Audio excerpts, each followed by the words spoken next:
آندھرا پردیش کے اننتپور میں انٹرمیڈیٹ کی ایک طالبہ کو بے رحمی سے قتل کرتے ہوئے اس پر تیزاب ڈال کر آگ لگا دی گئی۔ یہ دل دہلا دینے والا واقعہ اننتپور ٹاؤن پولیس اسٹیشن کے حدود میں پیش آیا۔ مقامی افراد نے ایک اسکول کے پیچھے طالبہ کی جلی ہوئی لاش کو دیکھ کر پولیس کو اطلاع دی۔ پولیس نے موقع پر پہنچ کر لاش کو 19 سالہ انٹر کی طالبہ تمنیہ کے طور پر شناخت کی ہے۔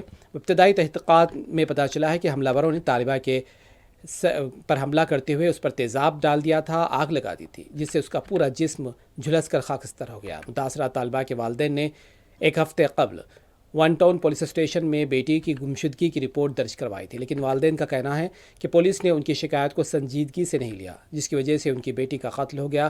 متاثرہ خاندان نے پولیس کی لاپرواہی پر شدید غصے کا اظہار کیا ہے۔ پولیس اہلکاروں کے خلاف کارروائی کا بھی مطالبہ کیا ہے۔ سی سی ٹی وی کیمرے اور طالبہ کے فون کال کا جائزہ لیتے ہوئے دو نوجوان بالو اور نریش کو حراست میں لے لیا گیا ہے اور ایک نوجوان نریش کو تلاش شروع کر دی گئی ہے۔ یہ تینوں نوجوانوں کے ساتھ طالبہ کی دوستی تھی۔